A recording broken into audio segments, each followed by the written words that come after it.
When we moved to Miami in the year of Tafshin Lamed Daled, which is the end of 1973, we rented a house. Then, when I went into Yechidus Shavuos, that year Shavuos, I asked the Rebbe if I should buy a house.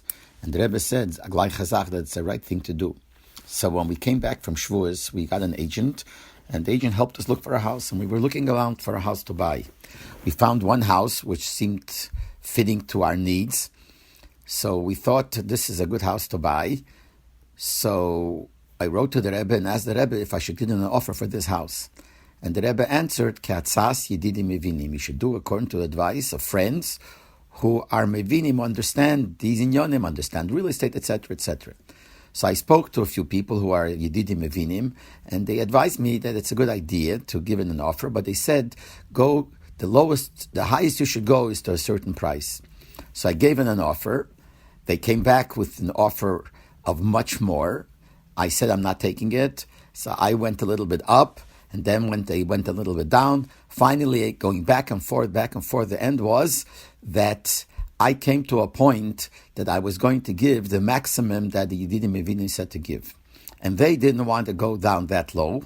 And finally it went down that there was a difference in $2,500. And by this time, it was already the end of the time of the contract that night, at midnight, if I don't take it, then the contract will expire. And this was a house which seemed to be fitting to our needs. And they said they're not going any lower, and there's a difference in $2,500. Now, in my mind, $2,500 is not so much, especially if there was a mortgage of 20 years. How much can that be already? So I wanted to know if I should go up with the $2,500, more than what the Yedidim Mevinim told me.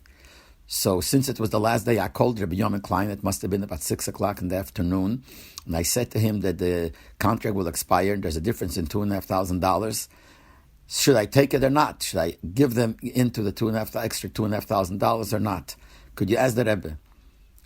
About an hour or less than an hour later, Rabbi Yomen Klein calls me, and he says he gave an etzettel to the Rebbe, and the Rebbe answered, I think I answered him already that he should do according to the Eitz of Yedidim Mevinim. So I understood that I have to stick to the offer that I gave and not to go up the $2,500. So I called up the agent and I said, sorry, I'm not doing it. The agent said, what's going on? Just for $2,500, you're going to lose the house. The house was nice and the house fit to your needs, etc., etc. For $2,500, you're going to lose it. It doesn't make any sense. So I told the agent, sorry, but that's what I'm going to do. And the agent said, okay. And that night, we were thinking we lost the house, even though it's for $2,500. But the Rebbe said to stick to what the Yedidim Mevinim said, so we didn't go up, and that's it. The Pale, 6 o'clock in the morning, I get a call from the agent. The agent says at the last minute, the sellers decided to give in, and they went down to the price that you offered. So here's because the Rebbe saved us the $2,500 when he said that I answered you already that you should go according to that Tzas Yedidim Mevinim.